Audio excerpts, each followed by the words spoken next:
Once upon a time, on a sad Valentine, in a place known as Hanniger Mine, a legend began. Every woman and man would always remember the time.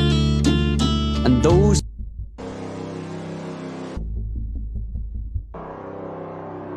Welcome to Valentine Bluffs.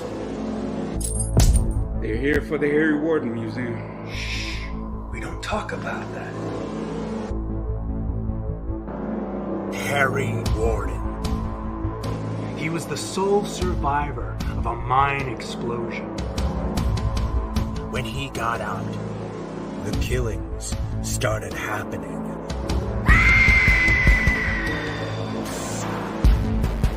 Do you really think that we would be having a Valentine's Day celebration if there was even one speculation that he was still alive?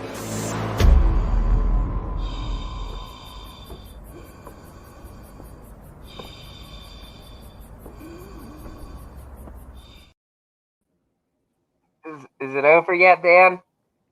I don't know. I had to block my eyes. Okay, it's over, buddy. All right. Over. Be mine or be dead. That's not very nice. I finally found it. I was looking for this when we had the guys on last time. And now you found it. I found it, and it's like, yes. Beautiful. That is how you do an Easter egg, folks. Well, I was like, what kind of intro can I do? And I was like, you know what? I might as well put that little trailer on there too. Dude, that was fire. It makes me very happy. Dude, I was holding that up the whole time because I had to position it right. But the whole time, like once that trailer started, I had the paper up, but I was kind of doing this little number. I'm kind of bending down, like, damn, this is fire. My neck hurts, but this is fucking fire. I've watched that a bunch of times. I can tell you that. It kind of goes back to that risk thing that we were talking about a moment ago. Yeah. The older you get, shit hurts. Oh, I feel you. So, on tonight's episode, we already did the first interview with the minds behind Valentine Bluffs. Yes. Now, Roland reached out to us. I don't know why he did that. I don't know what the hell he was thinking. To this show? He wanted us to interview people from that fan film. Was he nuts? We're not serious. That's an awfully large responsibility, man. I know, but we're going to try to do our best. So we have two of the beautiful scream queens from Valentine Bluffs. And I had somebody, they asked me, what is that? And I was like, what? He said, I don't know what that is. I said, what do you mean you don't know what Valentine Bluffs is? It's My Bloody Valentine fan film, dude. Yeah, I saw that. I'm like, I'm just going to keep scrolling. It's been on there constantly. I mean, it's hard to not see it eventually. I had to keep scrolling at that point. It's like, oh, I will let Matt handle this one. I know. I didn't even say anything. I let Thomas come in and he said he wasn't doing enough advertising. I was like, I don't know about that. But tonight, let's see if I can get them to line up. I don't think it's gonna matter anyway. I have their names under there so you can see who they are. But when I bring them up, I don't think it matters because it covers it up. So we have the lovely Christina Munn. One scream queen from the movie right there, ladies and gentlemen. And the other one, Roxie Rose, ladies and gentlemen. And there they are. It's been, we got asked, I suppose about a month ago, I think, Roland came to me with this. So I had a lot of time to think about it. And you better believe it, I still don't have a plan on what we're going to do. And that's the way that I like it. And that's the way we're going to do it. So, how are you ladies doing tonight?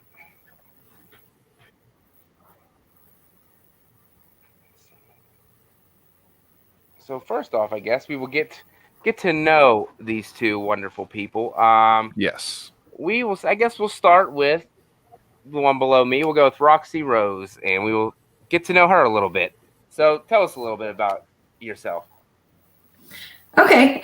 Basically, hi, I'm Roxie Rose. I am a makeup artist, a permanent makeup artist. I have owned my own business. I've been a huge fan of horror, basically my whole life. I met the director of Valentine Bluffs through actually Facebook 11 years ago because we were both really into special effects makeup. He went to Tom Savini Special Effects Makeup School.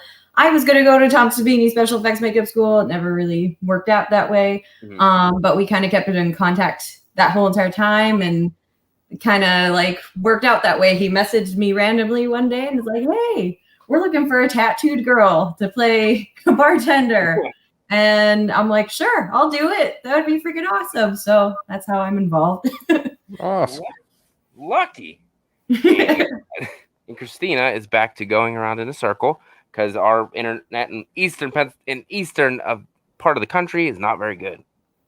Y'all got to get on this mountain internet, man. I'm telling you. The higher you get, the better it works. Right, Dan? That's what I'm told. All right. We got to rapid fire this question. Christina, tell us a little bit about yourself. How did you get involved with this project? Well, I had auditioned for a short film that Tom had done a couple years ago, and I didn't get into that one. So, like, a year later, he emailed me and he was like, we're auditioning for Town of Evil. And I was like, oh, yeah, I'd love to audition for that. So I sent him my audition, and he called me and had a part. And so I got in Town of Evil first. And then after that was all finished shooting, he told me about the fan film for My Bloody Valentine that he wanted to do. And he's like, would you like to audition for it and be in it? And I was like, yeah. So I auditioned, and I got the part of Ginger. Awesome. Yeah, I'm excited. Awesome. So were both of you, I guess this will go to both of you, were you fans of the original My Bloody Valentine from back in 1981? Yes. Okay, so that probably helped in the decision to say yes. Yeah.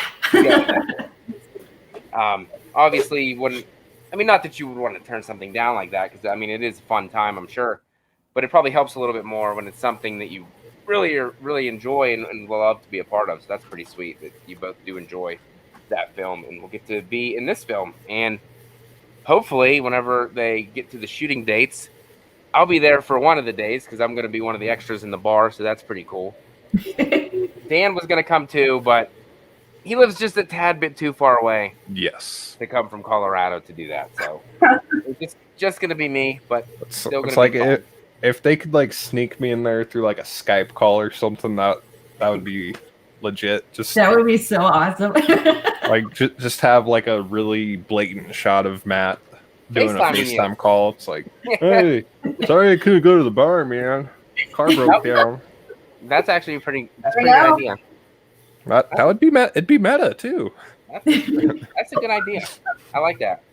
So I guess for Christina, so how long have you been in the acting game, I guess I should say? I started in theater when I was a kid. So I did like many years of theater. And then I started transitioning into film. I did extra work and I did short films. And then my very first feature film was The Special, which is on Tubi. And then I got like a lot of people noticing me from that, and I didn't even say anything, which is cool. So, and then Town of Evil was my very first actual speaking role in a feature film, which was really exciting, and I learned a lot. So I've only been doing films for a few years. Yeah. Jeff White says Christina is such a great actress. Aw, Jeffy.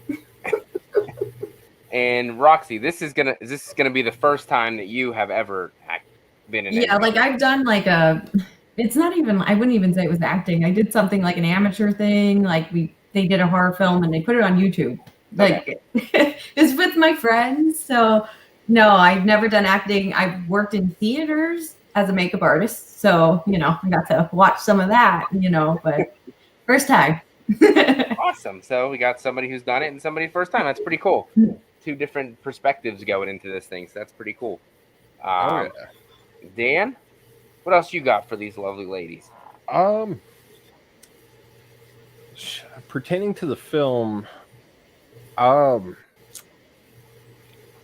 back to me. I'm trying to think up a question here. Come back to me. I've never got that from you before. Yeah, usually I'm like 5 steps ahead of everybody. I know you But are. what are y'all looking forward to doing after this is wrapped up? I guess what are y'all's plans for the future with your careers? I actually hope to get into maybe more acting roles, especially in like horror films, or even doing special effects makeup in the films. That'd be awesome. Christina? What's going on? There we go. Christina, plans for the future?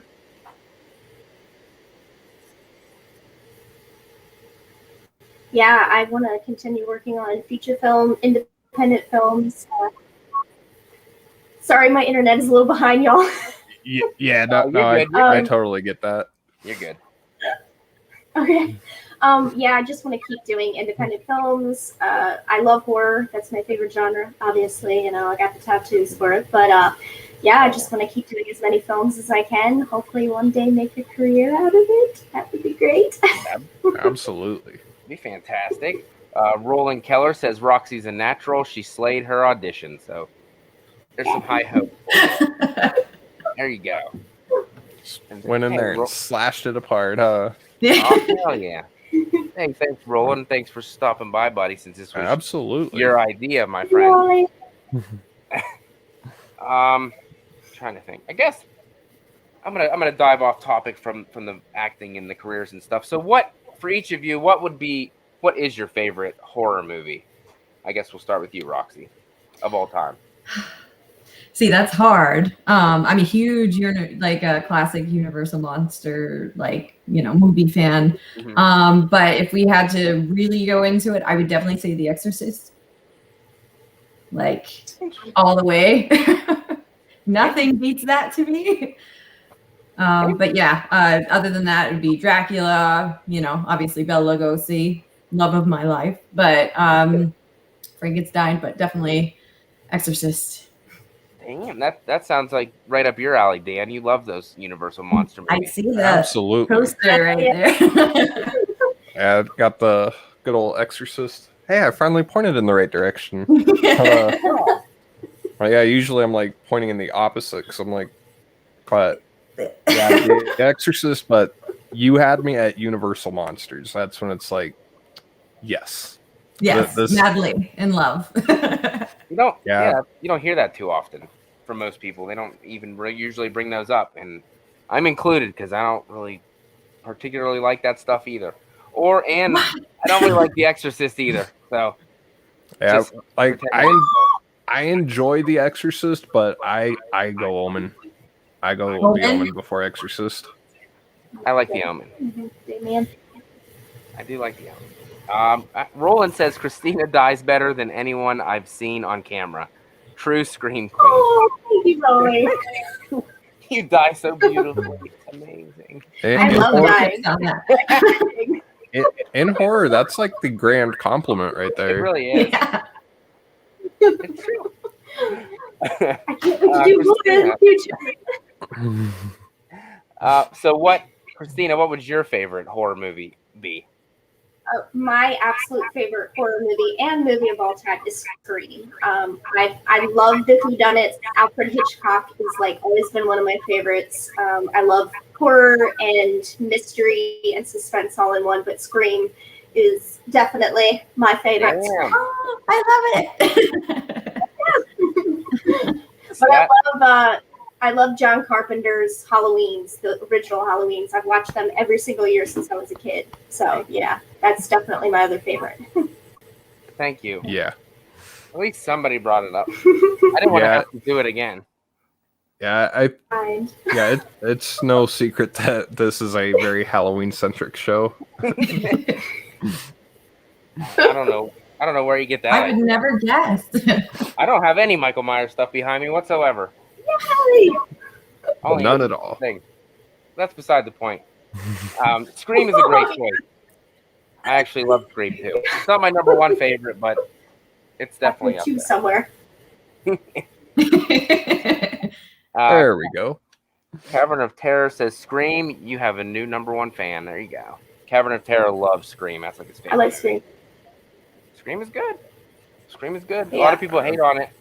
I I'm like it. excited for the new one. Yes, I'm excited and kind of nervous. Am I Yeah. freezing?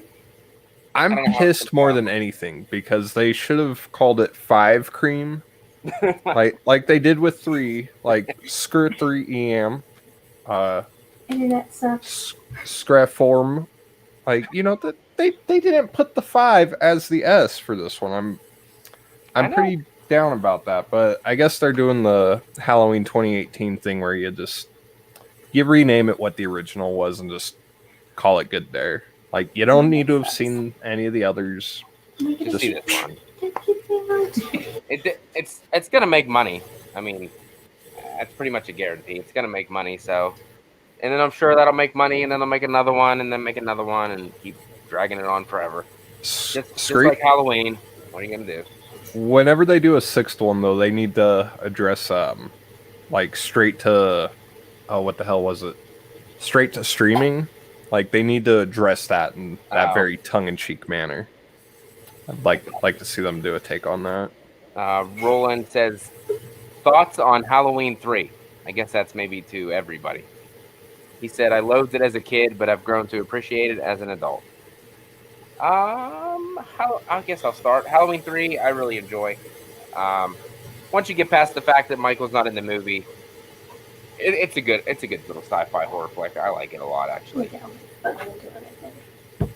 Yeah, I love it. I kind of figured. I fucking adore it. Like you take Halloween off the title, and it's easily one of the more rewatchable films for the Halloween season, I think.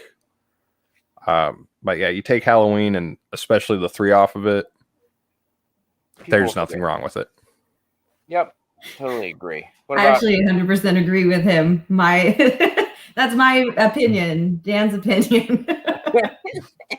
And it looks like Christina's internet took a crap on us.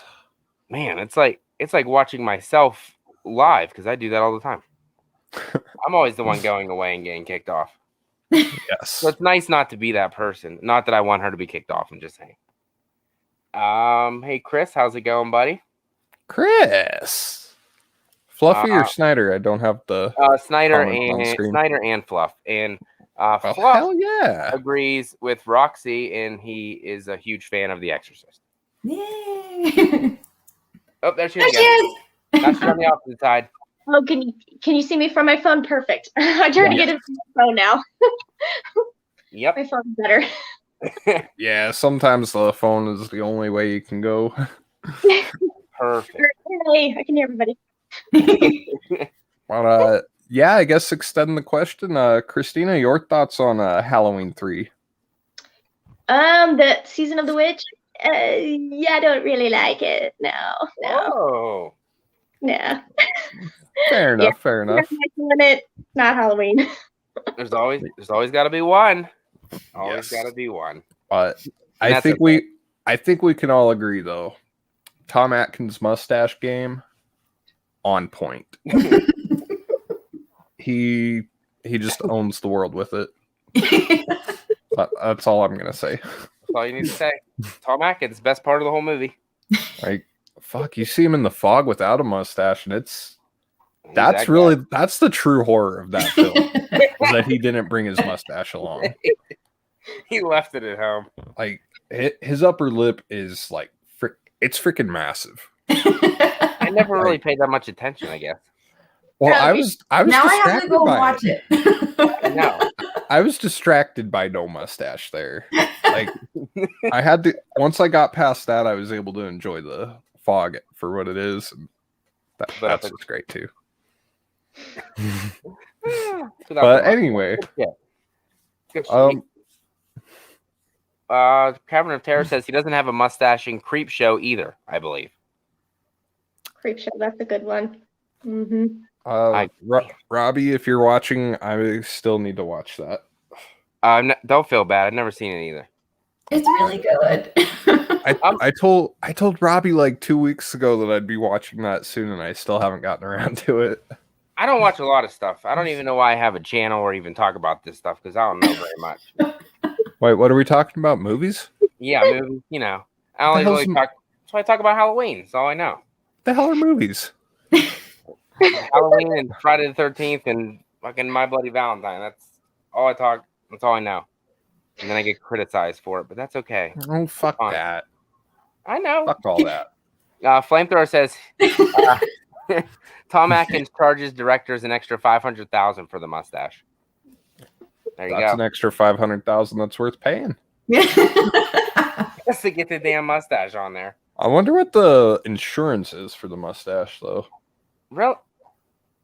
Because you know there's an insurance policy for that mustache. You think? Especially if you want him to smoke in the scene. Like that, those cigarettes get short, and you could burn that mustache, man. It's gonna burn right up the middle. But he was good enough to be in the My Bloody Valentine remake, so he's a fucking badass dude. Maniac Cop. Oh yeah. Like they wanted him to shave, I heard, and he's like, "No, you're just gonna kill my character. I'm not shaving. Like I'm 60 now, almost. I can't afford to lose this mustache. If I shave, it might not come back." That's true. He's still alive, right? Yeah, he's still alive and kicking. I think he was actually at a little pop-up convention not too long ago. I think he was in Pennsylvania. I think if that one happened yet, I know he was coming here. Yeah, I know it was over on that side because somebody posted about that in Killer Flicks. Like it was him and Stacy Nelkin. Yep. And that's too far for me to try. I ain't going that far. Close to Roxie, probably. A couple hours south, I think, or somewhere over there. I think it was. Carolinas, probably. I know he was there, yeah. So obviously the Indiegogo is on demand now. So, like, are you starting to do anything with the film yet, or still kind of just hanging back and waiting to see what's gonna happen next? Yeah, just still waiting. Damn, what? He gives us updates here and there, you know. I was gonna say I usually see Chuck on there doing his lives every once in a while, talking about stuff. Definitely. Nothing new yet I saw, but I can't wait till everything's up and getting ready to go, and it's gonna be fantastic. Those guys were amazing when they were on the show. I was once again surprised they'd even give a shit to come on here, but we had a good ass time with them too. So I was really happy after, like I said, he called. I was out of town, and then my phone. Tom messaged me and was like, if I give you your phone number, will you give it out?" I was like, "No, I don't know." I was like, I wonder why he wants to call me. And then he was like, "Dude," he's like, "you've been advertising like crazy. I just wanted to know if you wanted to come and be a part of the film." And I was like, "You serious?" He's like, "Yeah." I was like, "Hell yeah, dude." And then his wife was there, and they wished that they would have got me on like a recording so they could like play it to other people, I guess, because it was pretty good. But I was shocked that he even considered me, since he doesn't know me, obviously. But I thought that was pretty cool. And like I said, hopefully I'll get to see both of you there the day I come out to hang out on set. That'd be pretty cool. And I'm really looking forward to seeing the miner in the costume. That's like my freaking dream. To get a picture with Chuck, because he looks freaking amazing. Big tears coming down your eyes. I'm not even killing you. I'm like, it's okay. It's like I'm just here for the picture, man. Just here for the picture. What else we got? I know, Dan, I gave you some time. Yes. So if we could for a second just veer back to the 1981 film My Bloody Valentine, whatever that is. What about that film kind of lured y'all into liking it? Like what about that film grabs you aside from like the aesthetic of the miner? The goriness, the bloodiness, it's just bloody awesome.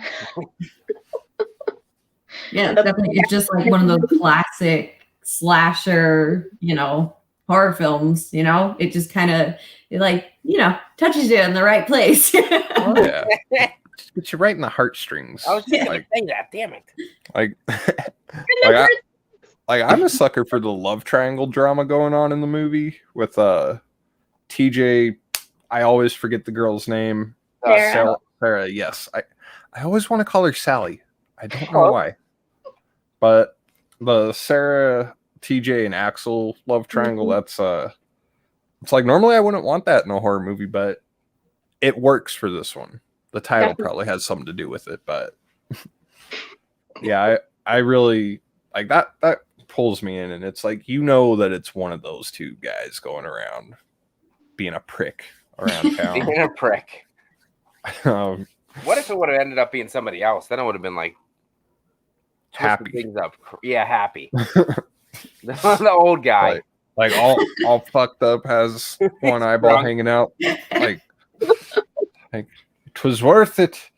Hurting myself. I don't know why I'm talking like the motel quick from Halloween 3 now. But now he's Irish. Unbelievable. Oh, Thick and Twisted Effects. What's up, man? Says the miner is sexy, and I agree. The miner is sexy. 100%. 100%. I'm just, My Bloody Valentine is not one of those films that usually gets talked about a lot with people making fan films and whatnot. So obviously seeing this, I was freaking drawn right to it from the beginning, when most of the people that I associate with had no idea that this even existed. And I saw the first trailer thing they did for it, and I was like, damn, this looks pretty good. And I reached out to them and started chatting them up, and then they let me join their little Facebook group thing, and then started messaging more and more and more. And they're a bunch of awesome people over there, and I'm so glad that you guys get to work with them and do this film, because it's something that it didn't get a franchise, unfortunately, which I wish it would have, but I'm so glad that it's getting some recognition and people that have as much passion for it as I do and want to see a fan film get made for it, because that's fantastic. And I can't thank you guys enough for participating in it, and I can't thank them enough for actually putting this thing together, because that is amazing. Yeah, they're a great group of guys that put it together. Hell yeah. They were so easy to get to talk to and get along with. Like me and Dan, we were really nervous going into that one. We didn't obviously know what to expect, because usually on here we're just joking back and forth and stuff. And that had to be serious, and then it had to be actually like an interview. And we were nervous again coming on here tonight with you two, because it was kind of like an interview a little bit. So way more nerve-wracking than our usual stuff.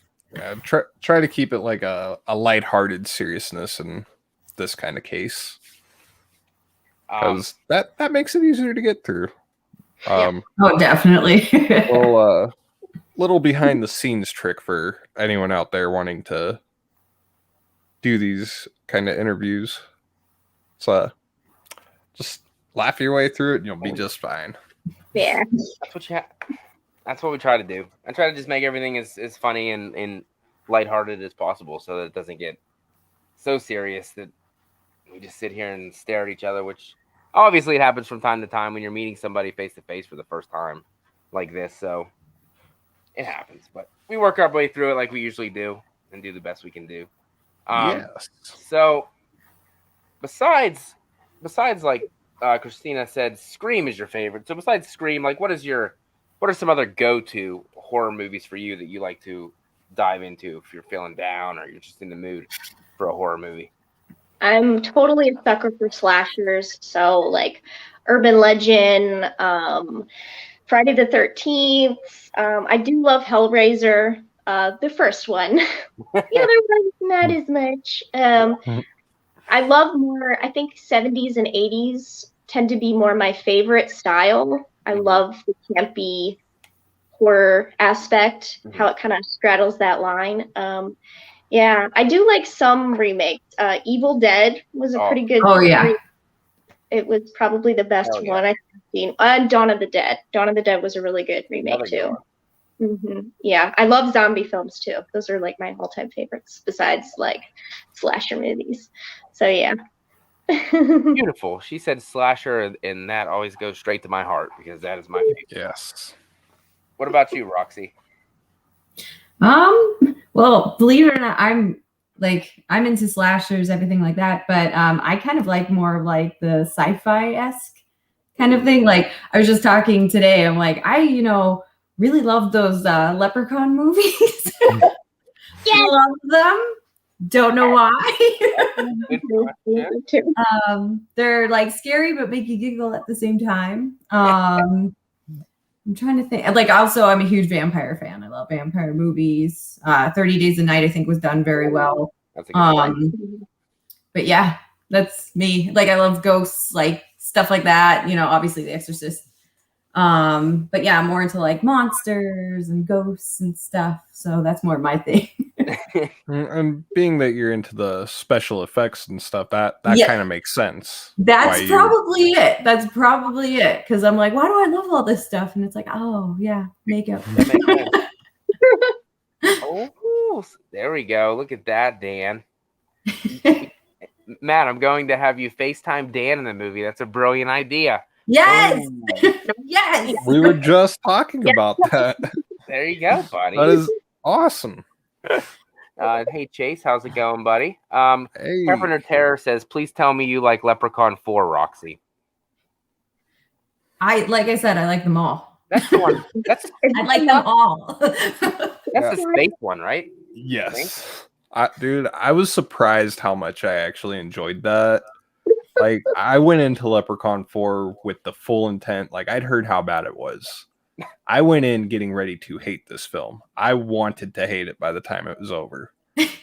To my amazement and surprise, I was like, that was so stupid. I think I got the joke. I like that. Yes. And I guess that's, but then again, I'm also the guy who likes Jason Goes to Hell, so. Ugh. I like that one too. Thank you. I do. No. My people. No. I don't think I've ever seen Leprechaun 4. I think I don't remember that one. I remember him going to the hood. I think those ones are hilarious. Yeah. Yeah, the like Leprechaun in Space, I haven't seen it in a fat minute, but it's like it's beautiful. It's like a 60s low budget sci-fi TV show with the Leprechaun. Yes. Like they did not have, it didn't look like they had a whole lot of money to play with there, so they were like, you know what, we'll make it so low budget and bad that there will be a certain group of people that will enjoy it. That's like killing from outer space. I guess since I didn't see it, my question is, how does he get to space? Like, I don't understand how he would get there. I honestly don't remember. I mean, he's magical. He was but... something. I'm sorry. No, keep going. You're good. He was like frozen. I think he was like going. I haven't watched it in a little bit, but he was going after somebody like in a lab, and they froze him. And I think that's how he ended up on the spaceship. Oh. I remember, or something like that. I can't remember. Sounds Or about am I right. thinking of Jason? That happened to Jason. Yeah, that sounds like Friday the that's the wrong 13th. one. Jason X. That one's actually fun. Yeah. I'll give Jason X that. It's fun. It's fun. And I'm actually in the middle of the Friday the 13th series for reviews right now, so I don't want to give away all my feelings toward that. But it was the first one I saw, so it always will have a special place in my heart for that reason. Oh wow. Again, the perks of being born in the 90s. You missed the slasher boom. There's your you get that's the punishment. You got to deal with the 2000s slashers, which aren't all that bad. They're not all that bad. They're like so tongue in cheek that it's enjoyable enough. They're not. It definitely took a nosedive. Like you said before, 80s slashers is where it's at for me. And then they got Scream in the 90s, and I Know What You Did Last Summer. That's pretty good. But then there is nothing else really. You just have to keep repeating the same stuff. Let's have another Friday the 13th movie. Let's have another Halloween movie, which I'm fine with. They can do Halloweens until forever. That doesn't hurt my feelings. But it's always the 80s is where it was at, straight up. I wish I was born a little earlier because I would like to actually see those movies when they actually came out. Yeah. But I can still enjoy them now, and it's freaking awesome. Let me see. I thought I saw another question. Oh, Cavern of Terror says Leprechaun 4 is basically another leprechaun on another world. You have to read through a lot of lines to get that. LOL. There you go. Yeah, that's one series I know you don't want to really worry yourself with continuity Yeah, at all.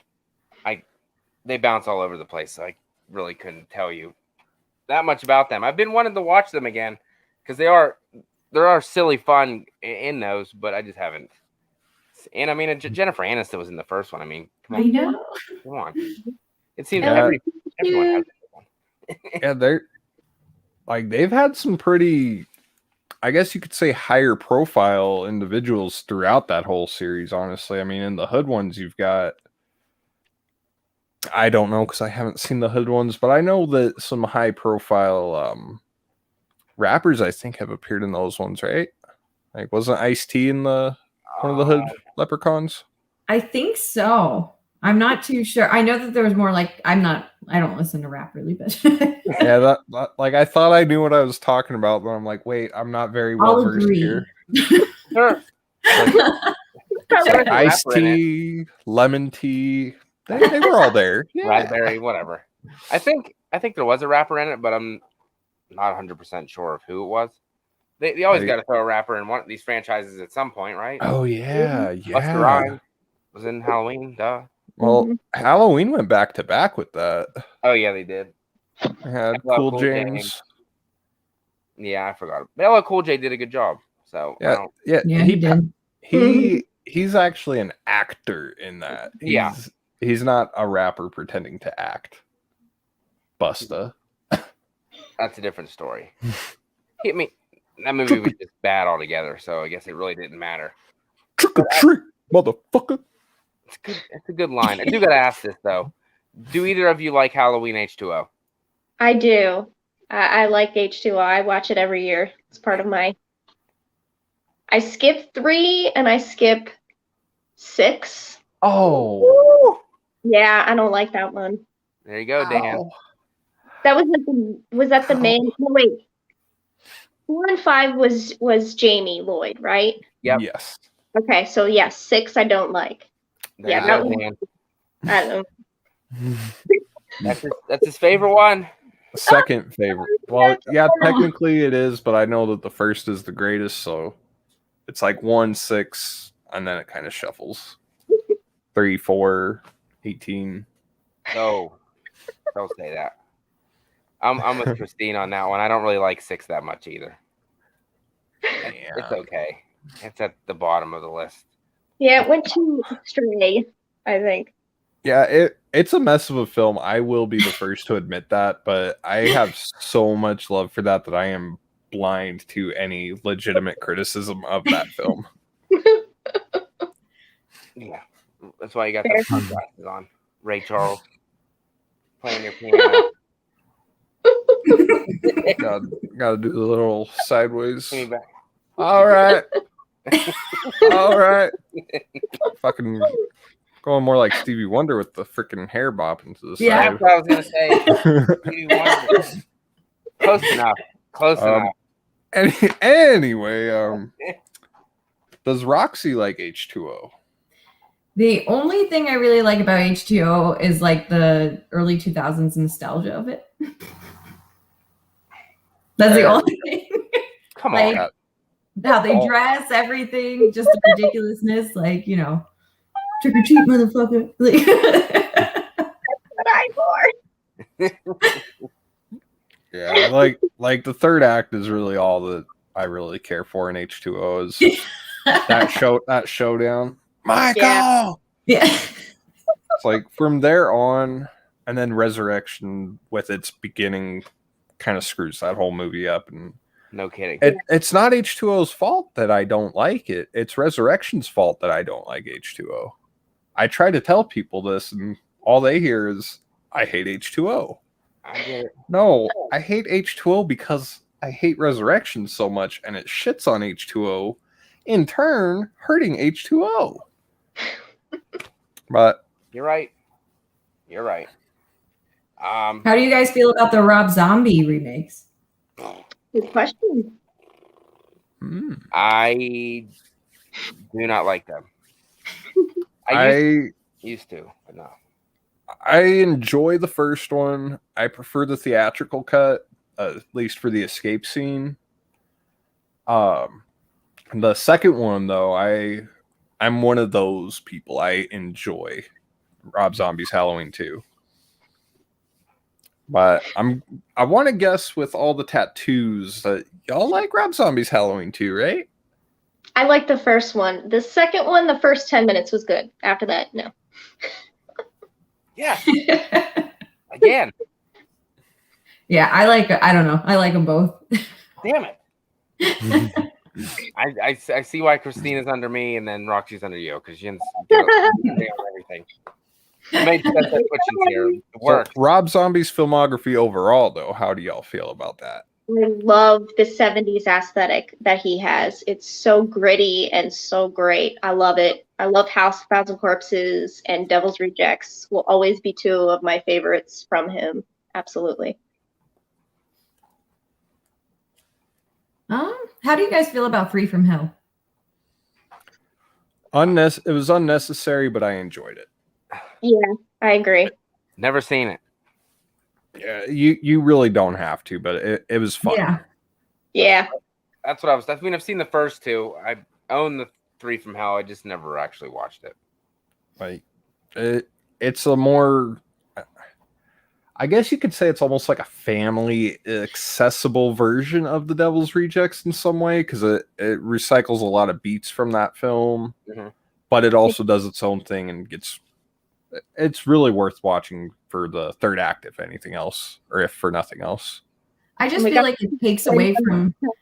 Sorry. Yeah. Oh, sorry. I just feel like it takes away from like the scary aspect of like the characters.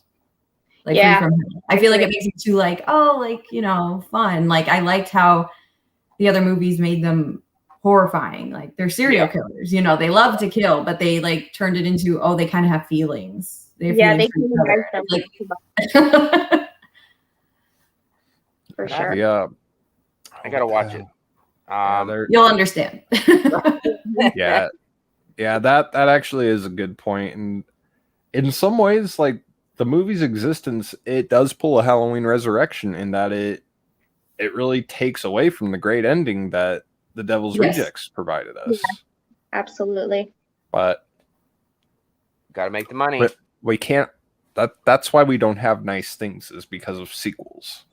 I enjoy sequels as much as the next person, but damn, there's a point where you gotta just know when to stop. It's like that was the perfect ending. Yes. Perfect ending. Absolutely. What? So you're saying when we get Halloween H60 that they should have stopped a long time ago then? Is that what you're saying? They could have stopped after the first one and it would have been great, but I don't care. I'm, again, that's what I thought. Sort of blind to the legitimate criticism with Halloween. That's what I figured. Unless it's Resurrection. I had to throw it out. Sick and Twisted said, get rid of the white horse. It's not bad. In Halloween. Yeah, like it doing its own thing. Like Halloween 2 doing its own thing, I think, is what really makes it.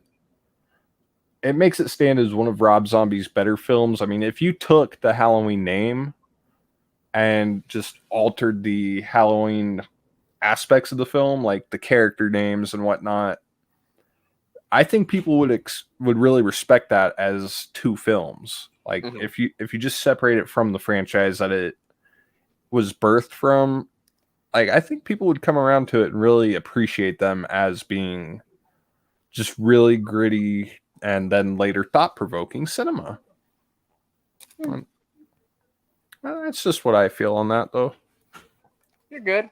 I mean, that's the best thing about horror in general. We can all like different things and freaking still get along and still interact with each other and not have to be dicks like some people like to be. I'm definitely more of an easygoing type. I don't like the drama and all that stuff, so I don't dive into that stuff.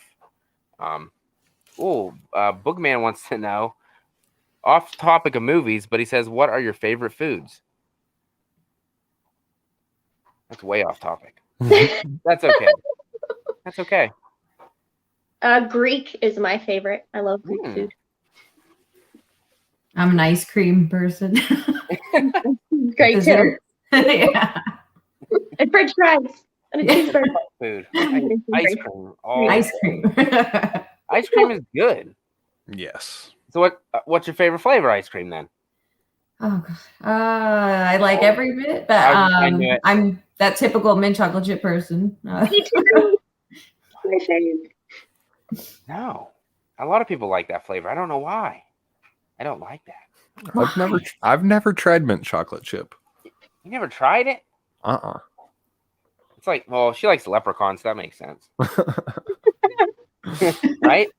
Wow. Hey, what's that thing you were saying like a minute and a half ago, Matt? What? Oh, don't judge. I wasn't being mean. I don't care. Yeah, That's fine if everybody else likes it. I just don't like it. You know I had to go there. I had to go there with you. But I do stuff in fun. I don't do it to be a dickhead. Yeah, I'm the same way. I like to press buttons and see how far I can go before it's like access denied. Are you a Scorpio too? No, I am a Capricorn. Oh. You cannot tell me one thing either way. It's like, no. This is what I think. This is what it is. Damn it. Oh, I will continue that way. Jeff White says mint chocolate crawled out of hell. Like me. No. It crawled out of hell. Oh, Clyde says I am fuck as drunk. Congratulations, Clyde. You're the man. Clyde, rock on, man. And yes, Clyde, I don't know if you got my message, but as far as It's Me Billy goes, I mostly enjoyed that. A few nitpicks. I'll let you know more on that later, buddy. Black Christmas? Yes, the Black Christmas fan film that came out the other day. What did y'all think of that, by the way, if y'all have seen it? I haven't seen it yet. Oh, it's good. Is it? Oh, yeah. I'm excited. Gotta watch it. If you like the original Black Christmas, then most likely you'll probably like the fan film because it's pretty damn good. It's really good. It's real good.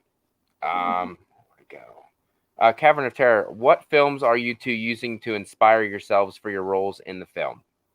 Ooh.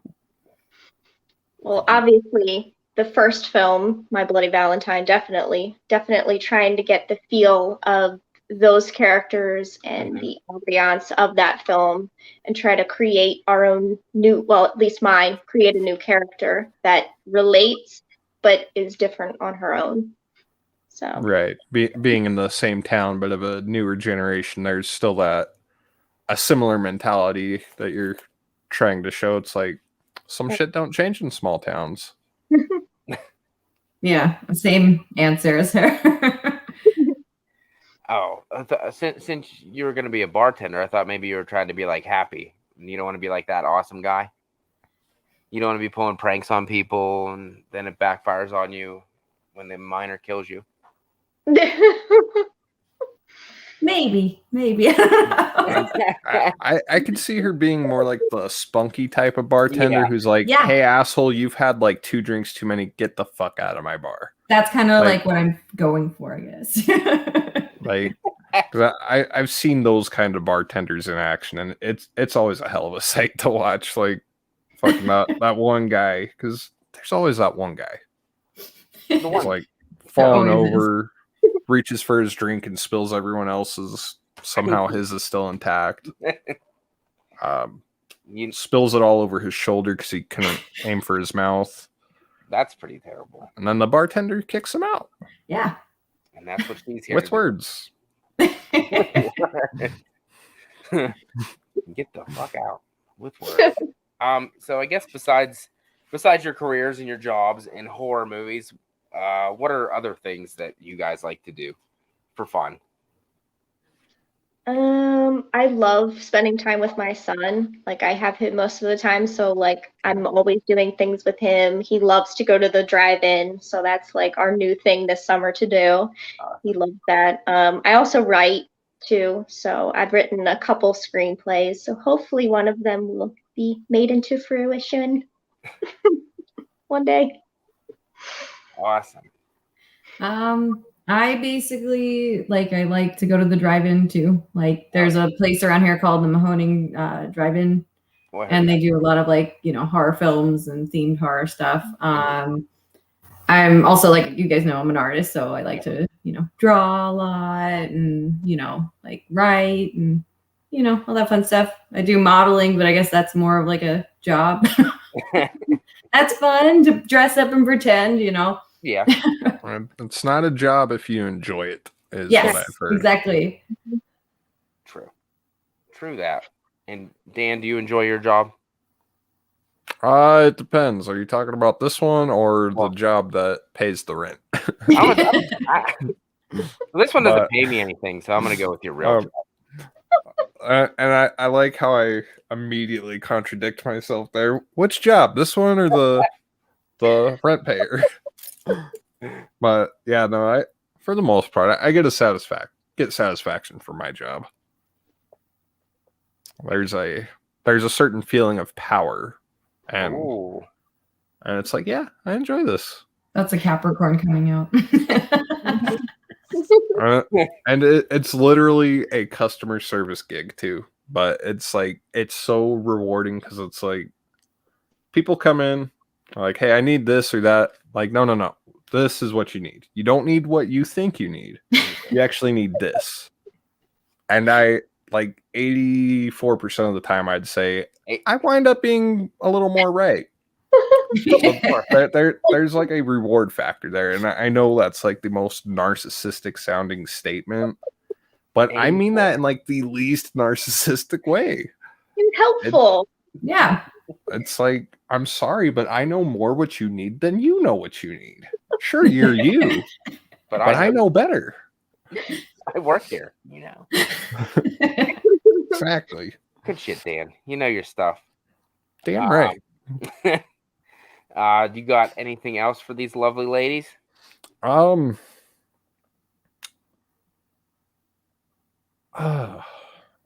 if y'all were making your own fan film, if y'all were given the funding, what would you make it for?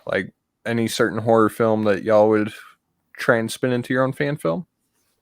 I would do an anthology. Ooh. That'd be awesome. But it would be fairy tales. So it'd be the twisted fairy tales of Grimm, the real Little Mermaid story, all of the dark versions. But yeah, that's what I would do. There we go. Very I like that. interesting. That sounds pretty good, actually. Thank you. I like that. Roxie? I would probably try to do a fan film of a spin-off of Creature from the Black Lagoon. Ooh. Something like that. It's really freaking good, and I heard that they're trying to remake it, but I'm really scared that it's not going to be good. There's a certain way you got to go about it. That classic. Yeah, and I'm afraid that they're going to just use computer special effects, and of course, they actually had a diver and everything swimming, and I just feel that ruins it when you just use computers for everything, God forbid you put a real man in the water and throw a camera in there with him. It's too hard, I guess. Nobody wants to work anymore, so they'll just stand over there. We'll put some things behind you. I did hear they are trying to remake it. I think they were trying to remake it a few times. Mm-hmm. Can never seem to get the shit together. Yeah, wasn't John Carpenter supposed to do that before he wound up doing Village of the Damned? I think he was one of the people that was supposed to do it. I do remember that. You are correct. You would think I would know that for certain. That's your kind of thing. Well, Carpenter's my dude too. I know. He's all of our dudes. It's happened. Cavern of Terror says The Shape of Water did it the best. Just throwing that out there. I've heard of that, but I'd never seen it. I haven't seen it yet. I've heard of it. I've seen it. I thought it was good. But I wouldn't make it it was more like romance, I like the idea of it. I haven't seen it, but just the title, it's very abstract. I like that. The Shape of Water. Or what kind of container are we talking here? That's the first question that comes to mind.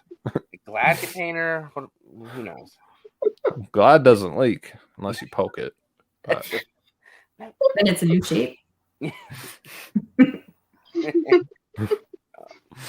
Good shit. Yeah, I told what I say. I said I'd keep you until till 10, which I lied because it's 10:07. So, well, shit. I know that freaking flew by. 55 minutes in already. It did. I just started, and then it was already freaking past 10 o'clock. I didn't want to keep you here too long, obviously. But anybody who has not checked out Valentine Bluffs, their Indiegogo is still out there. Go check it out. I'll leave a description below. These two lovely ladies are in it. Go check them out. It's going to be fantastic. They raised so much money for this film, more than they probably anticipated, because it boomed from the beginning. Fantastic. I supported it. Other people should have supported it because it's awesome. Yeah, I still need to do that. I've been fucking falling short on my adult finances, but I know.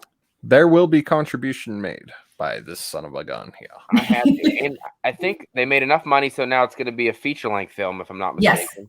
Yes. So it's going to be, what, like an hour long now? So that's pretty badass. And the longer, the better.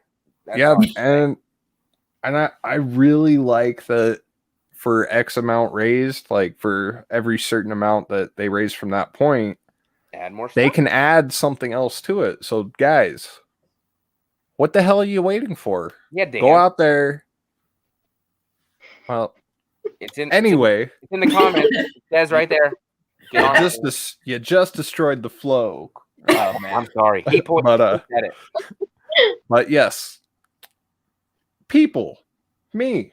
What the hell are y'all waiting for? You too. Go out and support Valentine Bluffs. It looks amazing. And if you already have, do it again. The fuck are you waiting for? Do it again. The more money.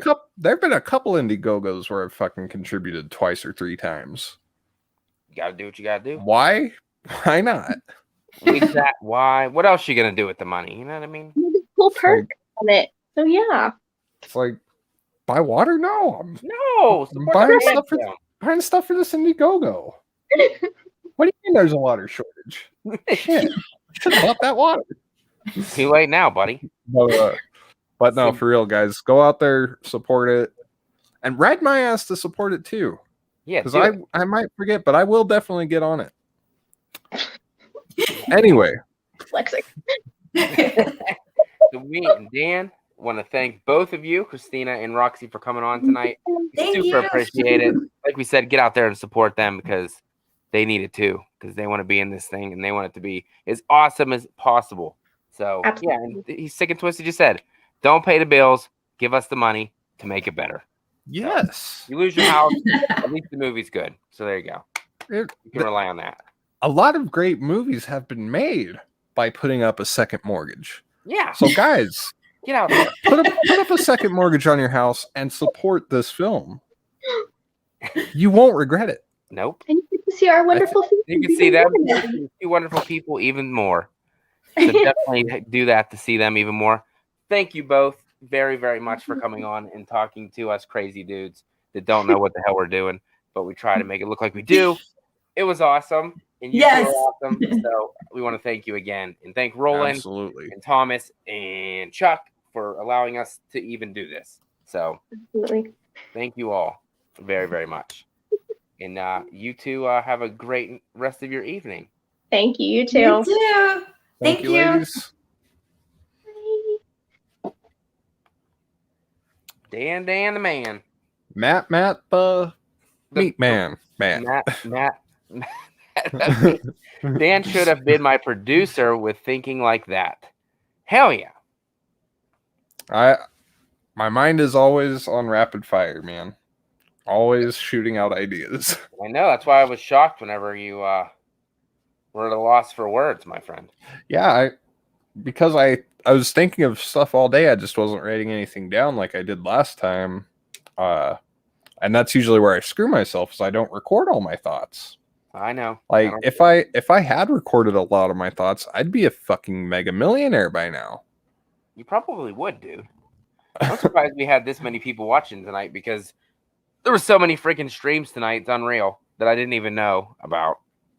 like Fandom Empire stream with freaking Lee and Dave McRae. Oh yeah, that's So, that took a that lot is of putting that's putting asses in the seats over there. Who else? Wolfman, right? He had one with Brett in Destiny. Yep, I was actually hanging out there before I jumped in here. So that puts some asses in the seats over there. And then there's us. But now I love Fandom Empire. I love Lee. I love Dave. Love Wolfman and everyone he had there. But none of those shows got the rewatchability that this show does. These motherfucking crazy motherfuckers. There is a method to our fucking madness. I don't know how this show gets even made. I do not Yes. know. Another nerve-wracking interview. I would say, I don't know if it was as nerve-wracking as the first one, but still a little bit. I think after the time we had Jason on, and then the time when we had those Chuck, Tom, and Roland on, I think after that we've kind of gotten ourselves a little more comfortable, a little less spastic. The goal is just keep talking, and then the words coming out of your mouth will make you seem like you're really smart. Yes, even if those words don't go together. Even though earlier, if you were able to see any of the comments, there was one not so very nice. That's why I had full screen. You saw it or didn't see it? No, I was on full screen, so I did not see that. I'm nervous. I'm going to go and read that now. I wanted to call it out in the middle, but I didn't because I'm nice. Tom says, "You guys rock. Keep it up. Cheers." Thanks, Tom. I appreciate you stopping by and letting us do this. Miss Carter, I love you all, but this is too tough to keep up. I completely agree. Oh, yes. I see that. Now that's fucking hilarious. Robbie Sobel says, stopping by to say hey. Robbie? I love you, man. Yeah. I don't know how it even got through because I got rid of it and then it's still there. Yeah, I think it's just yeah, I think it's just showing on the StreamYard thing because the running it process. Yeah, fuck that guy. But obviously, I got so many kids that ain't possible. And I have just other people's mothers to go and fuck. So, whoa, man.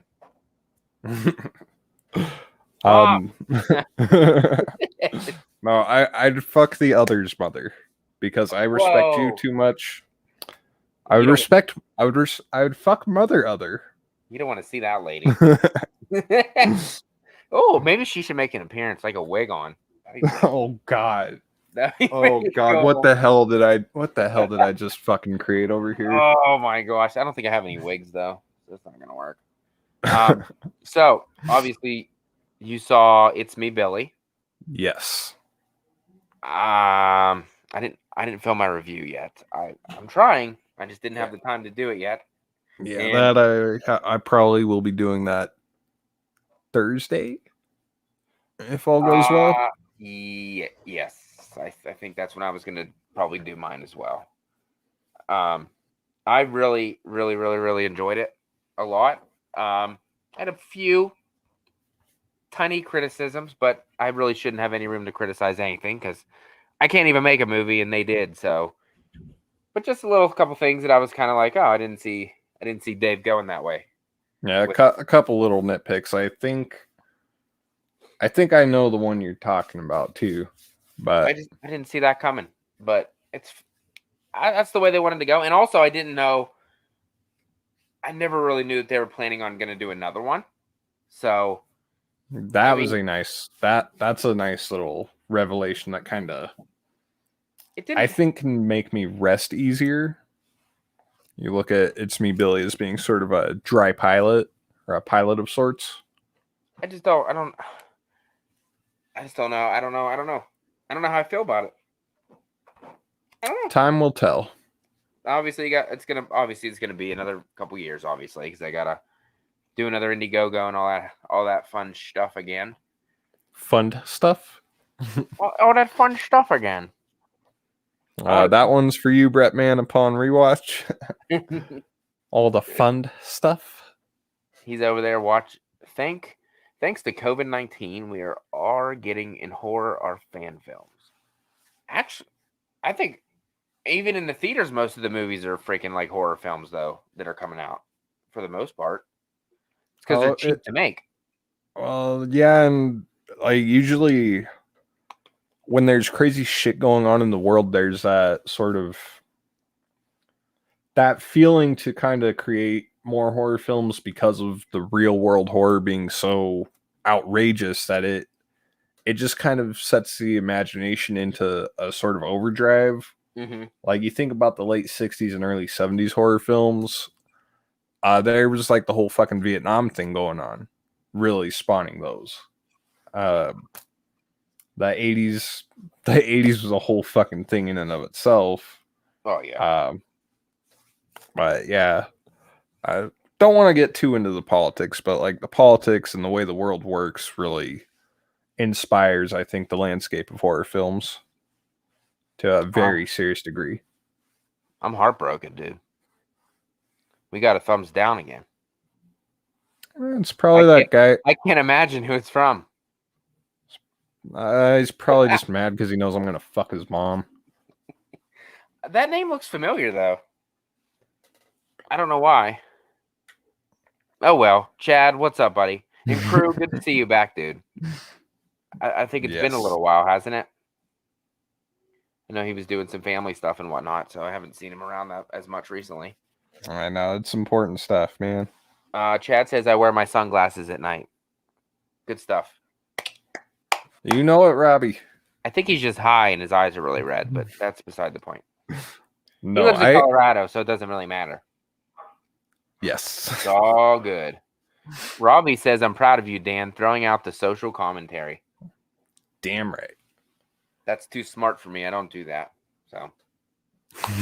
And Boogman says, you guys excited for kills? I'm assuming he means Halloween kills. And what is that? Halloween kills? Like the holiday kills people? That sounds like it should be a PSA, my dude. Halloween kills. But yeah, I'm so like I think I burnt out most of my excitement. Like I'm still fucking excited for it. I get it. But I'm not as excited as I was last year because I wanted the damn movie last year. I know. That's what I was. It's mixed. I get what you're saying. Like I'm still jacked for it and everything, but it's kind of like seems like it's dragging to get here, so it's kind of weighing it down. Like I could guarantee you though, when it comes out, we're going to forgive all fucking wrongdoings and tardiness. Oh, yeah, probably guaranteed. Brad, my man, what's up, buddy? Man, my favorite freaking Texas Ranger. Love that guy. Yeah. Herbert says 4 months to go. That's it. Brad is here. He's doing Oh, we love good real hunting. But yes, you got to do the good real hands. Good real hunting. Oh, we actually got filthy with Bocce, so that would work. That would work. With Facci. Or wait, no, I got to do filthy. This is hard. With Facci. You did it wrong again. God damn it. I had it the right way the first time. You had it right the first time. Why do you have to go and redo what you did right? We hunt for the stupidity. So you don't have to.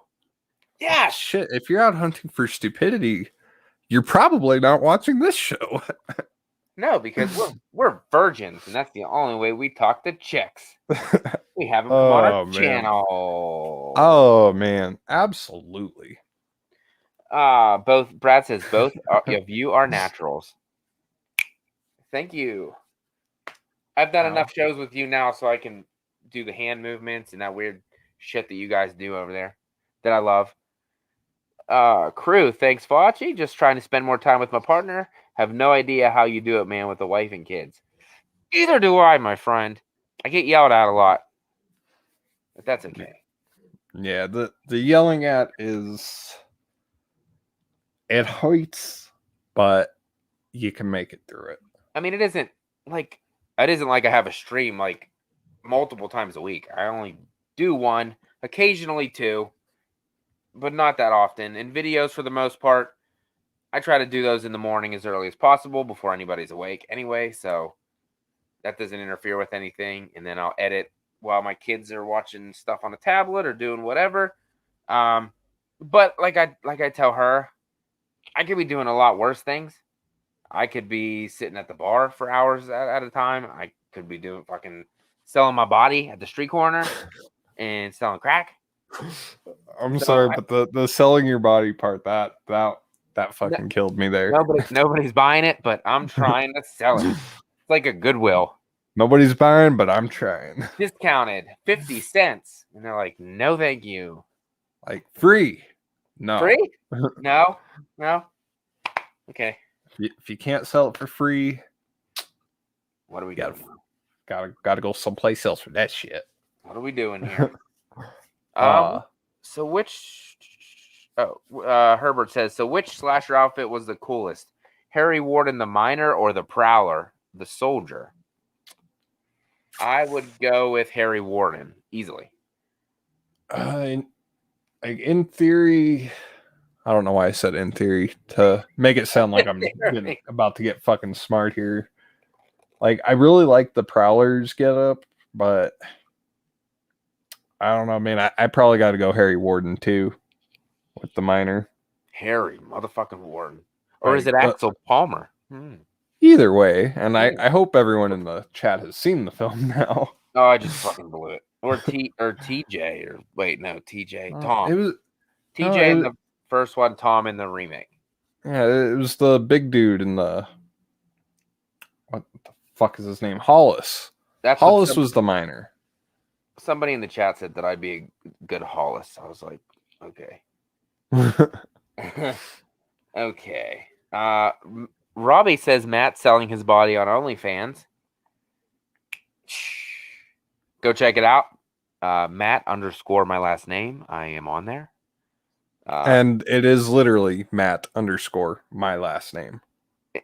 Like it's not Matt Facci. It's not Matt _ Facci. It is Matt _ my last name. That way they don't know who I am. And Brad says I'd buy that for $1. And I don't know if that's a compliment or it's a reference to a movie that you've probably not watched. RoboCop. I've probably seen it when I was younger, but I don't know that off the top of my head. Gary Rangle, what's up, my man? And Tom says the Prowler's wardrobe is badass. It is. I did like it, except for, like I said before, I don't know, it looked like a fucking hoodie tied really tight, squeezed down to a small hole. I don't know. I think it was his collar supposed to be popped up because all I remember is like it didn't look like he was wearing a mask, but there is like the unmasking at the end, and it's like I don't remember how he came unmasked, but I know, of course, he was fighting and resisting with the final girl. Yeah, some of these early 80s non-franchise slashers, I can't remember the final girl's name for shit. Nope. I only remember the kills from that movie, and that's about it. And boy, is there one in the Prowler that is just like, oh fuck, almost every kill in the Prowler is. I was gonna say, dude, great. The Prowler's freaking brutal. It's you get to see boobies jiggle on top of a pitchfork. So pretty cool. Pretty cool. Yeah. I mean, she's pretty tough. She's still alive after fucking like 2 minutes of that shit, and she probably should be dead. But that fucking the one with the bayonet through the top of the head, fucking, I see the eyes like fucking clenching and rolling back. Like, yeah, I don't know that clenching's the right word, but flinching. Brad says thanks, Dan, and to Brad I say, fuck you. I don't remember what I said, but you are welcome, my Something friend. about the RoboCop. Ah, yes. There's no way I would know that. 'Twas RoboCop. No way. Herbert says Sarah pulled his mask off when he was fighting with TJ. Yeah, that part was like the only kind of part that was like. Oh yeah, I was saying for the Prowler, like, because I know the final girl pulls off the soldier's mask. I don't even. Yeah, like you said though, I don't. Mask, collar, helmet with drapes. No clue what their names are. I don't know anybody's name in that movie. Like, I don't even know if I knew her name when I did the fucking review. I mean, I put it in my top 10 for 81, but I watched it one time. That's it. I like the kills, so that's pretty much the only reason it made that list. The killer was cool, and the kills were badass.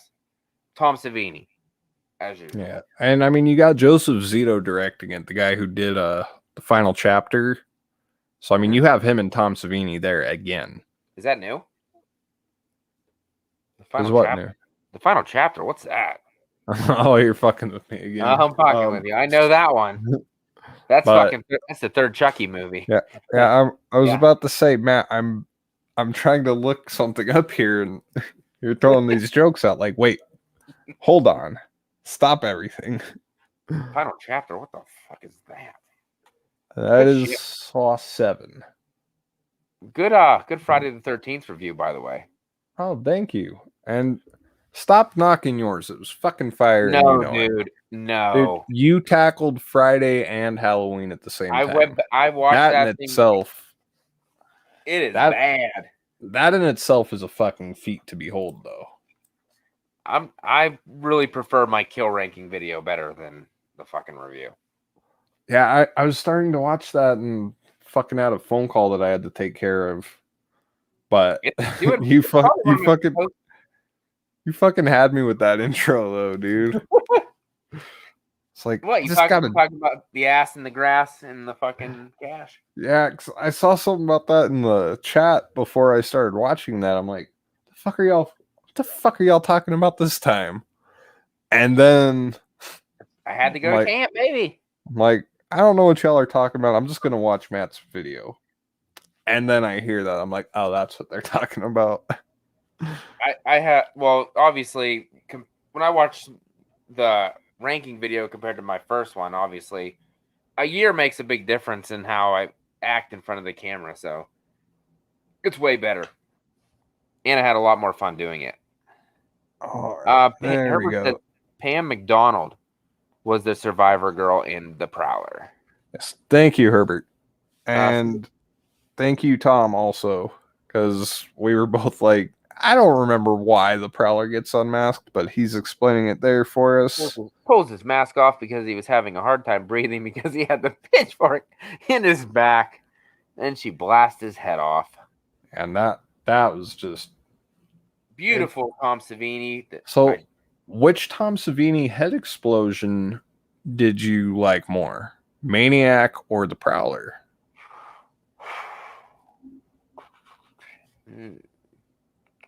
I gotta go Maniac. I like when he jumps on the hood of the car. Yeah. You do got to remember the build-up. That athleticism, unbelievable. Yeah, that was a pretty sick build-up. Yeah, I don't know how he had the athleticism to jump that high because he wasn't in shape. I'll tell you that. Adrenaline. I mean, you think about it. You're in front of a car, a potentially moving item, and he jumped it. That can kill you if it runs at you or drives at you, and then running and jumping onto the fucking hood. I mean, like, he's thinking realistically. He probably was like, okay, fuck, adrenaline is kicking in. It's real. The guy sees I have a gun. He could run me over and I'll be dead. So it's like fight or flight at that point. Tom Savini got killed. Oh my gosh. But yeah, Maniac, I gotta probably agree with too, because it's unexpected as shit. I mean, you see it coming pretty much in the Prowler, I find. But in Maniac, I think the way that it's shot and everything that it comes out on top. Crew member says Maniac, and so does Tom. So there you got go. Got that slow-mo going on. Yeah, it was. That guy seems so fucking disgusting. I loved it. I need to see the remake. I heard it's really, really good. Yeah, the one thing that has me kind of like, I don't know, is that it's mostly shot in like his POV, is what I've heard, and I'm like, I don't know how I feel about that. The whole time. But I've heard that it's still better. Like, I've heard people call it better than the original. I did hear that too. I just haven't got around to doing it. Tom says Savini blew his own head off. He shot the gun. That's cool. And yeah, that makes sense. I love the story behind that too. Like, they just went under a bridge, had the head ready, shot it, and it's like, okay, we got to fucking get out now because we don't have a permit to shoot here. And we just blew off a gun. We just blew off a gun in fucking late 70s New York. And they had to get the fuck out. Robbie, I just got the Mimic trilogy. Have you guys ever seen it? It will be a first-time watch for me. You came to the right place to find out that somebody never watched a movie, because no, I've never seen it. I have not either. Yes. I'm not alone. I've heard of it. I just don't know. I don't really know what it is. And Bubba Ho says, "What's up, Matt? What's up, Bubba Ho? How's it going?" I love Bubba. Ho. So what else? Wait, we got what's next week? Next week we got another Filthy with Fauci again. Yeah, that's gonna be that's a fun one. The top 10 of 88, right? Yeah, I don't even have 10 movies in my list right now, so I gotta put some shit in there. Yeah, I need to start. Okay, I think I've got like 7 or 8 for that so far. I was gonna say I think I have like 7. That's why I think I was asking you what I should check out, because you know more shit than I do. Yeah, I gave you a couple. One I definitely recommend if you have or haven't already is They Live. Yeah, I've seen that one. Fuck, there's one you've probably not heard of. Hold on one second. Let me see. I got 1, 2, 3, 4, 5. So this one. Whoa. That's a very rare film from 1988. I don't know. Believe it or not, they've made like 11 of these. Are you kidding me? That mask does not look familiar, because it's not in that movie. You know what's funny? There's 11 Halloween movies, right? I've got 1, 8, 2, 9, 10. Yes. 5, 6, 7, 8, 9, 10, 11, 12, 13, 14, 15, 16. I've got 16 damn Halloween films here. That doesn't make sense, man. No, it does if you consider the producer's cut. Oh, you're right. Theatrical cuts of Rob Zombies and then the duplicates. So you got you have 16. What I have 11, 12, 13. I think I have 14. Not as many as you. I mean, you got to have the OG on VHS, which is totally obscured right now on mine. They should be having Halloween 2 should be getting a steelbook, right? That's what I've heard. I don't think it's out yet. Right? I don't know if I actually heard that or not, or if I'm just thinking that. Yeah, but because Friday the 13th Part 2 got one, so I would assume Halloween 2 would get one. Robbie I also got Redneck Zombies, an ultimate cheesy zombie movie from Troma. Toxic moonshine turns people into zombies. Have you seen that one? Robbie, no. It is Troma, and those I'm just now dipping my foot into after having seen Mother's Day, which is a hell of a first fucking Troma experience. Talk about a traumatizing experience. Traumatizing. Good time. What the fuck was that noise? I didn't say not what. But like, it sounded like you had a weird reaction there. Like, I said traumatizing. oh, okay. It was like, Huh? That But yeah, whatever I was saying, yes. Mother's Day. Oh yeah, that was a hell of a first experience for a very, because trauma films I understand are like they're kind of a cult thing, where it's like you love them or you hate them. I'm trying to dip my toes in that, and with Mother's Day having just passed the holiday, I thought, why not watch the film that bears the same name that has nothing to do with the holiday, mind you. Yeah. Like it wasn't, the fucking movie wasn't even released in May. What a rip. It wasn't released in May, has nothing to do with the actual holiday. That's what I was curious about. So it really doesn't have anything to do with it. Not at all, but it is like, it's the weirdest kind of fun you could have for that type of movie. Because it's like I hate to say like a lighthearted Last House on the Left. Like, because it's got the rape revenge thing going on, but it's handled in a much less, it's not handled as dark and serious as like Last House or I Spit on Your Grave were, but it's campy fun at the same time. Campy fun. And it's a really weird mix, and it's like, if this is what Troma has to offer with their other films, like that weird, like really disturbing but fun at the same time, I could fucking get on board with that. So there's a remake and an original, right? Yeah, the remake I think is one of those the loose remakes of the 2000s, 2010s, just being that we're taking the same concept and we're doing our own thing with it. I got you. Yeah. I haven't seen that, but I heard it was done by Darren Lynn Bousman, so that's okay. That's a perk. And have you seen Spiral? I didn't really remember you saying anything about it. I haven't. I haven't either. I know it's on demand now for $20. Oh, fuck me. I know. I don't really want to spend $20, but I mean, if I went to the movie theater, it's going to cost more anyway. So the funny thing is, I'll spend $20 on it when it comes out on fucking Blu-ray or DVD, and I might wind up just buying it on DVD so it goes with the Saw movies that I own.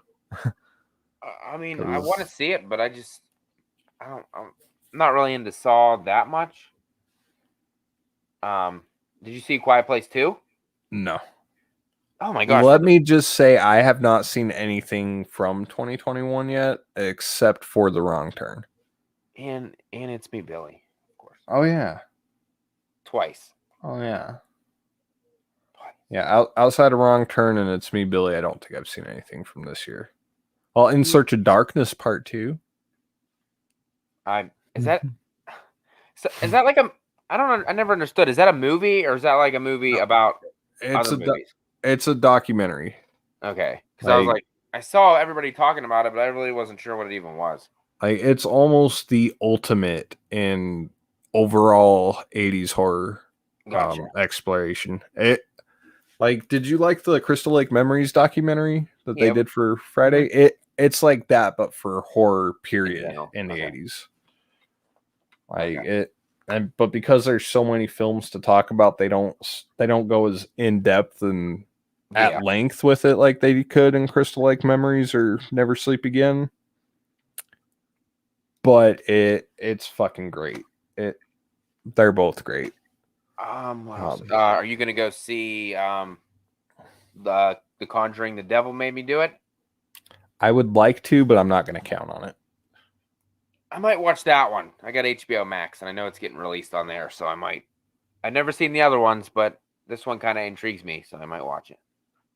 If anything, it'll give you that kind of push to go and check out 1 and 2. Oh, one maybe. One's coming up for me and James's new thing we're doing. That's going to be one of the segments out of my comfort zone, and that's going to be my first choice because that's not my kind of movie at all. So we're going to see how I feel about it. We're going to see how I feel about it. I'm sure Brett will be really, really happy. Oh, dude, Brett will be over the freaking moon about, like, he'll just be happy that you're watching it. Until he's like, "What do you think?" And I'll be like, "Yeah, I fucking hated it." And then he'll be like, You're an asshole. I'm like, cool. We shall see. Bubba We Ho will says, see. favorite pizza? That's a good question. I love pizza. Fuck, I have no legitimate preference when it comes to pizza. If Oh, yeah. pizza is there, I will fucking eat it. There you. If pizza's there, Dan will fucking eat it. I gotta go buffalo chicken. That's my favorite. Pizza's like hold on. Pizza's so good.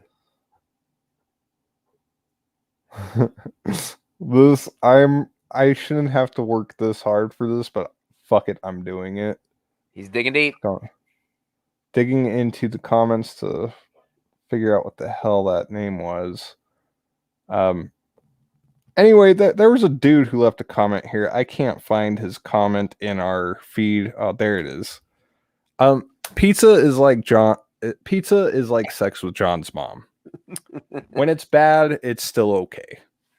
And when it's great, boy, is it fucking phenomenal. Oh, John. Why'd you leave us a thumbs down? We didn't even do anything.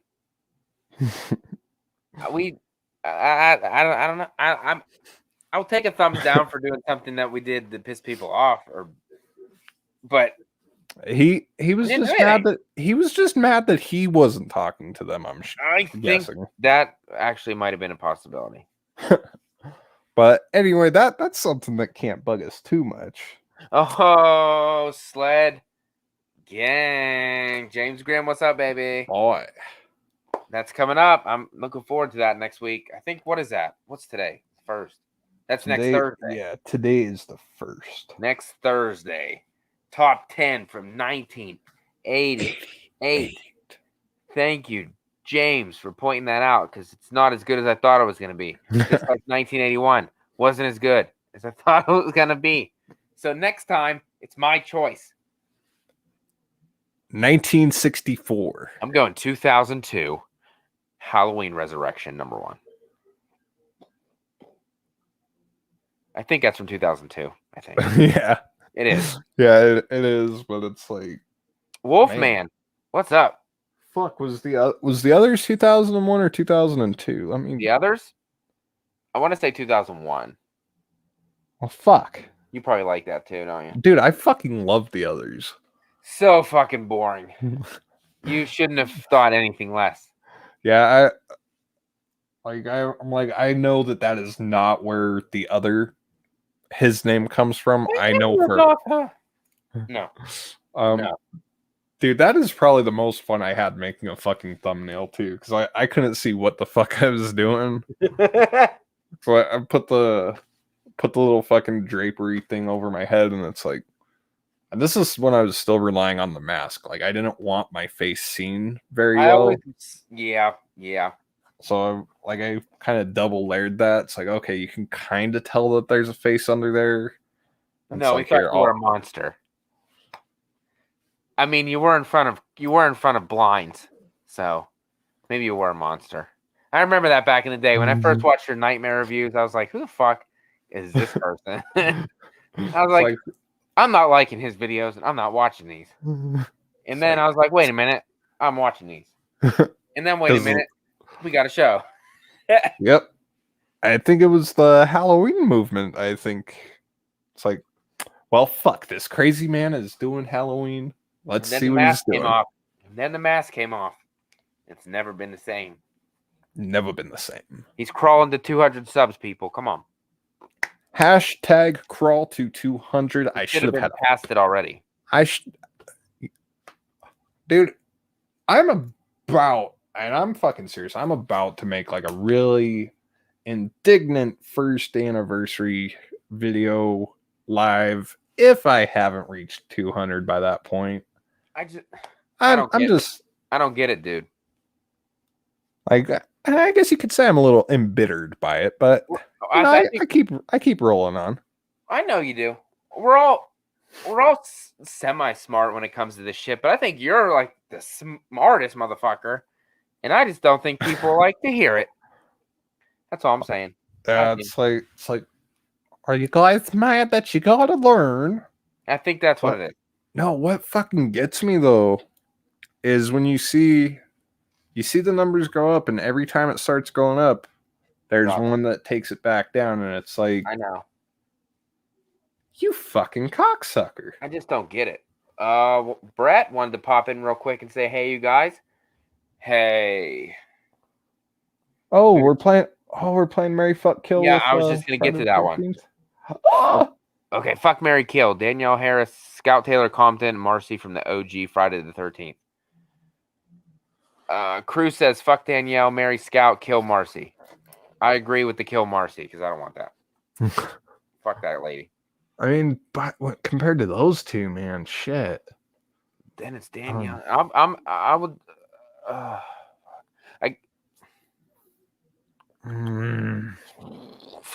Fuck Scout, marry Danielle Harris because she's a family woman. She got some kids, so that's how I'd have to go. Scout might have a kid. I don't think so, but yeah. See, I'd probably have to fuck Scout. Like, and let me preface this by I fucking love Marcy. I'd fucking not really. Dude, I'd tap the fucking hair off that in a heartbeat because it's the 80s. But I like Terry's nipples better than part 2. Just saying. Just saying. You will hear my thoughts on Terry in a couple of days. And just wait till we get to part 4. Fucking twins, Basil. Twins. Why does everybody like the twins so much? I don't understand. Because it is double the fun with double mint gum. That is a new name that popped up, and I don't want to try to. Cthulhu Summoner. Hey, what's up? Just popping in to see how the Valentine's Bluff stream is going. Well, it was going good in the first hour, but we let those beautiful ladies. Yeah, get out of here. It was a good stream, and thank you for stopping in, Cthulhu Summoner. We appreciate that. It was good stuff. Really, it's cool meeting new people. Obviously, we met a shit ton of new people doing this. Obviously, absolutely. It's been fun shit. You didn't answer the question though about fuck, marry, kill. So. Oh yeah. So yeah, because I got off track prefacing it with that I do love Marcy, but I'd probably fuck Danielle, marry Scout, and then kill Marcy. And the main reason to marry Scout is because I could fuck that every night if I marry her. Okay. Forward thinking. Oh, he said, I was late. Last time y'all had Chuck Rowland and Tom as well, laughing my fucking ass off. I do apologize. Nothing to apologize for, my friend. Yeah, we appreciate you stopping by. That's why we got the replay button, man. I'll probably listen to it again tomorrow and listen how stupid I sound. That's okay. If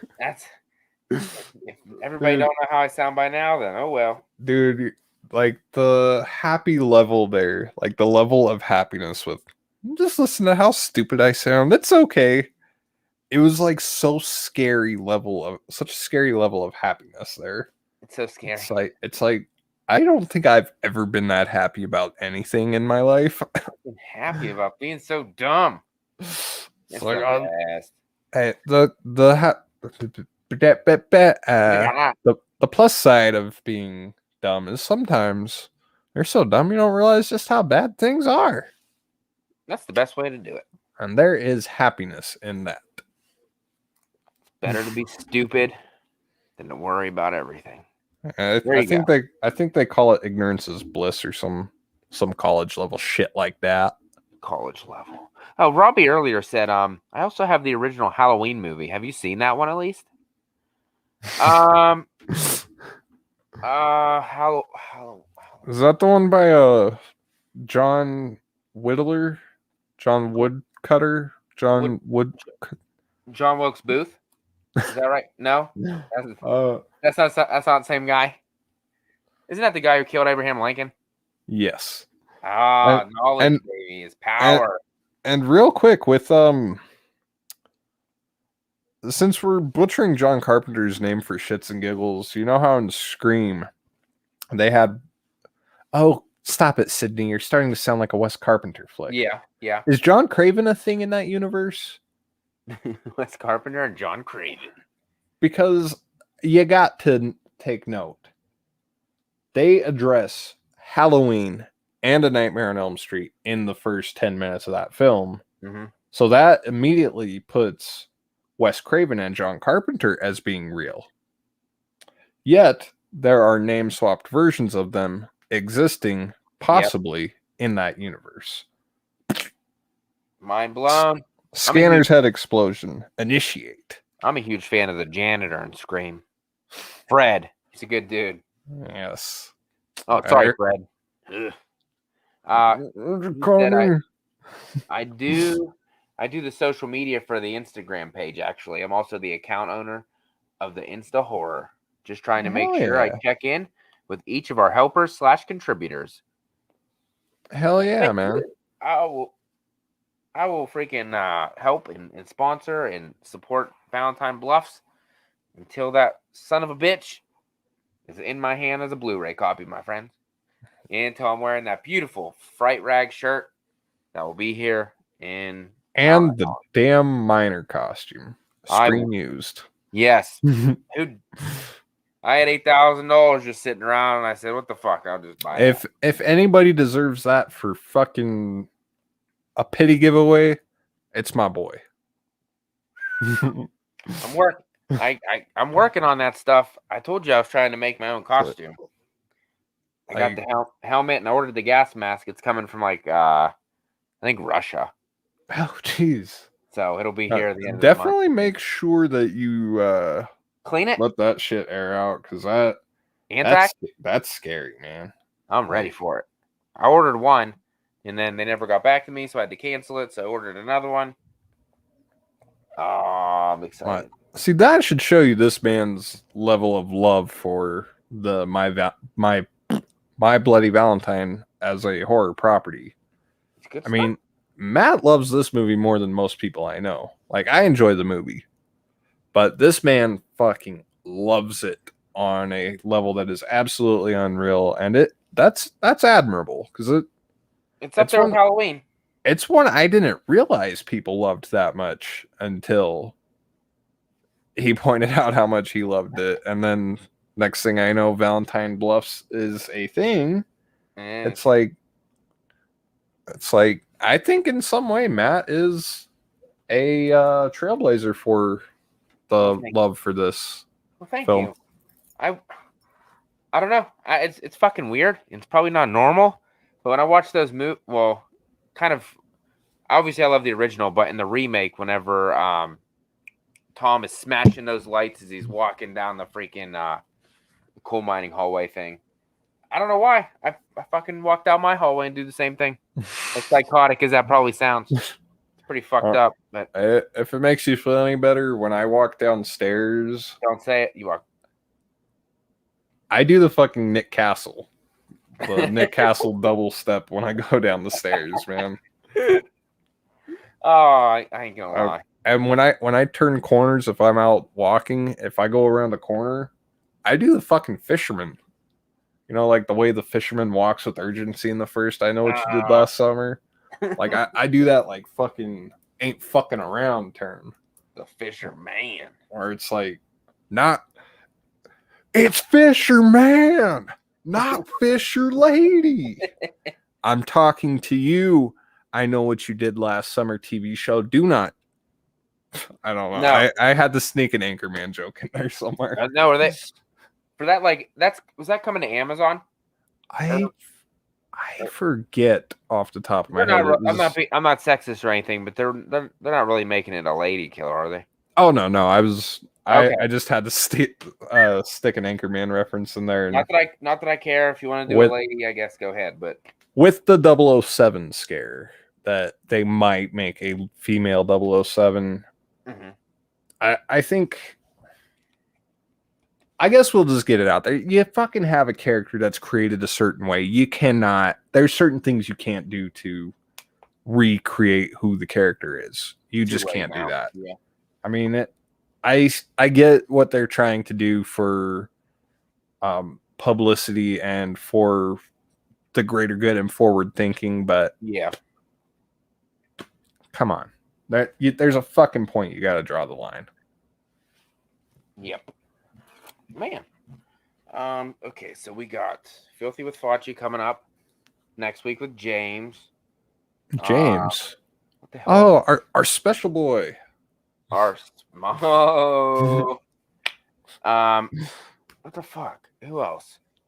I don't know what else. The week after that, bringing on this girl in the horror community. I think her name might be Destiny. Is that right? Who the fuck is that? Destiny for the 15,000th time, and we're gonna watch Jaws 3D, which I fucking adore. As most people hate it, but I love it. I might do that as a first time watch along with you guys. I'll watch that and have y'all playing on my phone. I have a good time with it. I think it's nostalgia more than anything.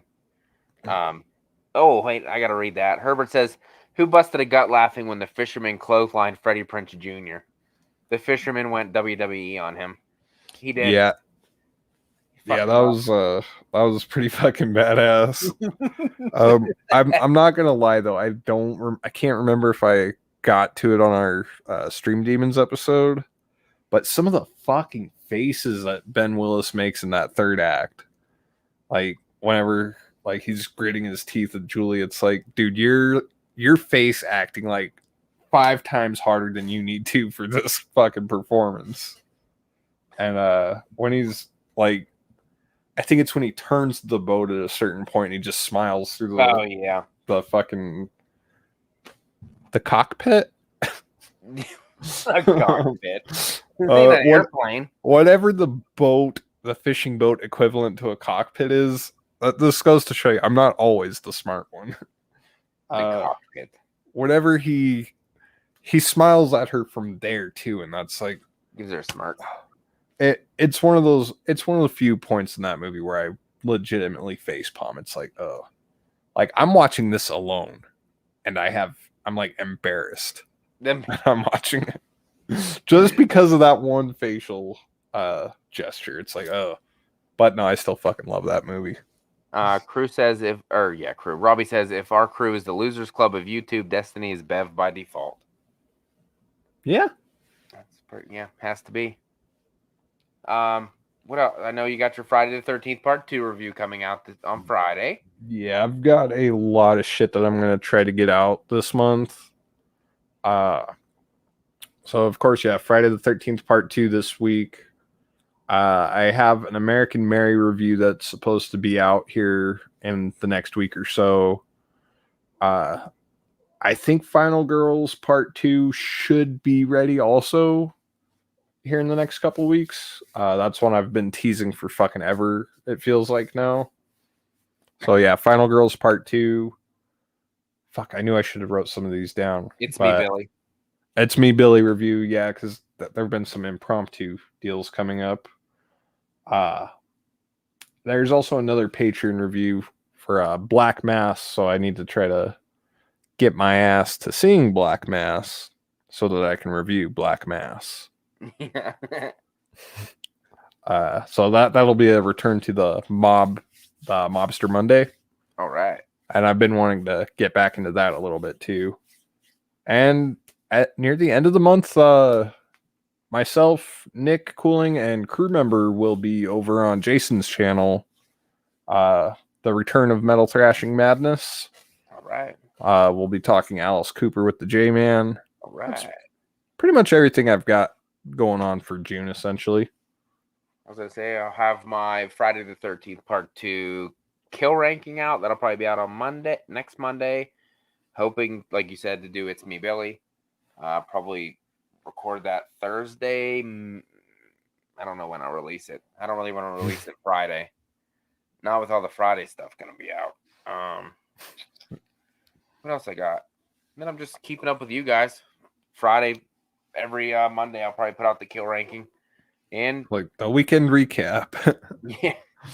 You already know all this stuff, but you're going to hear it again from me this time. I don't know. My first video did pretty good. Did better than most of my past videos, so I'm happy with that. People seem to like rankings and shit. I just wanted to try to do something different. Like you put the number 10 in your title, people and like that draws fucking views somehow. I don't get it. There's something about the number 10 that is algorithm food. It's probably the 00100111101. Yeah, the 001. It probably gets caught up in that mix, and it sends the algorithm like. Oh fuck! Who knows? Chris, if you're watching, let me know if that's true. We gotta know your secrets, buddy. But that was fun as usual. Oh with yeah, the Stealthy one, and I know next week's gonna be fun as hell too, as the three Sled Gang brothers are back together again. I'm gonna make a prediction. You and I are gonna have like the same list, but in a slightly different order. Yes. James is gonna have about half of the same ones we have, and then he's gonna have some shit that's like, you fucking made that up. Like, because he's gonna have some like off the wall shit that we've never heard of from '88, I'm sure. We shall see. That's my prediction, because that's kind of what happened with 1981. Yes, I think like you and I had the little rotation, and then him and Chad had like their little rotation. It's like, I don't get it, but it's fucking fire. So yeah, so that is what the 9th, I think. It's a day. I think it's the 9th. I think it's the 9th. It'll be, instead of being on a Wednesday, it'll be a Thursday, I believe, of next week. Okay, so, that actually helps. Yeah, I think it's the 10th. Is it? Maybe I'm the one who fucked it up. Let me double check. Yeah, yeah, you're right. It's the 10th. Yeah. It's the 10th. Yes. So the 10th, we'll be on here again with James Grimm doing our top 10 from 1988. Crew member says 19 likes. Thanks, y'all. We appreciate it. We love every single one of you that hangs out with us. Want to thank Christina Munn and Roxie Rose for coming on, because they are some badass chicks. Yes. And I'm pretty sure you're going to see us next week. So hopefully you guys tune back in to see more of stuff that we don't know what we're talking about, but we make it look good anyway. Yes. Yes. So have a good night. Let's hope we can talk to women in real life after this. Yep. I'm gonna go talk to one right now when I go upstairs. So thank you, John. You're the best.